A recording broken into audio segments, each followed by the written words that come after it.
I didn't know you could do that. I just unlocked my Mac with my watch. I didn't know you could do that. I knew you could do it with the phone. Didn't know you could do it with the Mac. G'day guys, Shane here. Today I want to talk to you about the iPhone 13 and the 14. If you're on the fence there, I've had this thing for about a month now, and with all the things that are happening in China, the delay of these iPhone 14s is probably on the horizon pretty soon. Is it worth waiting? Is it worth upgrading? Let's have a chat. I've had the iPhone 14 Pro Max for about a month, and there's a few things that I've gone that's impressed me more than I ever thought it would. There's a couple of things that I've gone, I don't know if I like that or not. And there's quite a few things that I've gone, I probably shouldn't have upgraded at all because it's not really that much different to the 13. The first thing that has really surprised me is the dynamic island. I thought it was a little bit gimmicky, to be quite fair, but I find that I'm using this thing every day, multiple times a day in all sorts of apps. I use it to record the screen, to stop recording the screen. I use it to get back into my audiobooks, listening to the music, and the way that it works is really intuitive. I didn't think I would be even using it that much, to be quite frank, but I'm using it all the bloody time.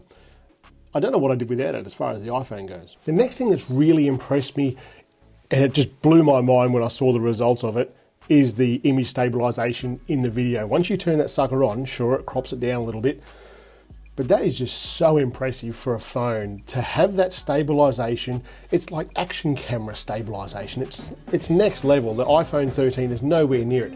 And as someone who does a lot of video content creation, a lot of the B-roll that I do for this channel comes from the iPhone.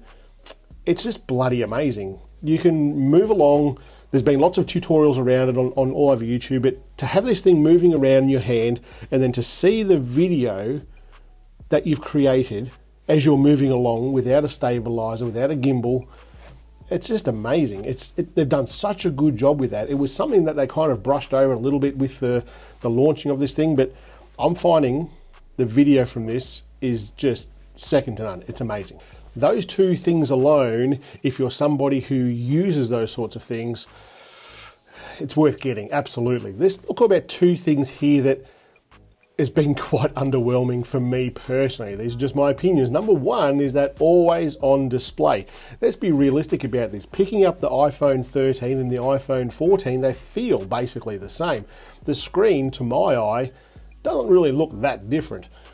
The always on display, that's something that other manufacturers do, and when they go to the sleep mode, if you like, it's usually something that's dumbed down a little bit. It's usually something like the time, the date, maybe the weather, or something like that is going to show on that always on display. But with the iPhone, it's basically your lock screen just dimmed down a little bit. So that's got to be using more battery. It just has to be. In my head, it just has to be. And what I found is that with the 13, and because I was using it as my daily phone as well, with my 13 Pro Max to my 14 Pro Max, I found that I was not getting nearly as much battery life out of that camera, out of the phone I should say, as what I was with the 13. But once I turned the always on display off, and for those people who watch this channel on a regular basis and you're a bit more eagle-eyed, you'll know that I've turned that off as well.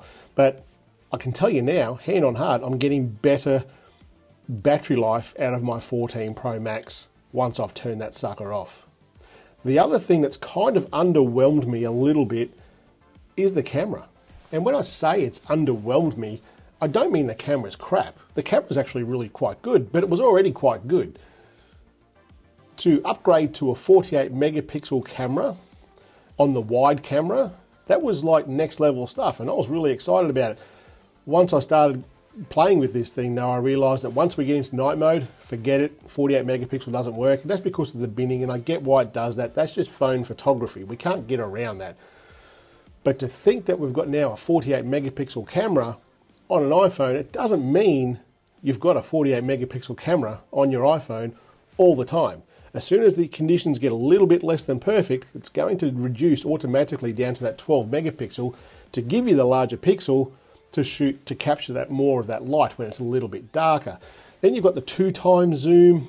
It's not actually an additional camera. It's just cropping down using the center of the sensor of that wide camera, giving you a 12 megapixel shot, not a 4 megapixel one. So some people out there telling you the wrong thing. It's going to give you a 12 megapixel shot that's just using that wide camera bringing down the sensor, using the center of the sensor and giving a 12 megapixel shot. The wider, ultra wide on the 14 Pro Max compared to the 13 Pro Max, I think it's a little bit sharper around the edges.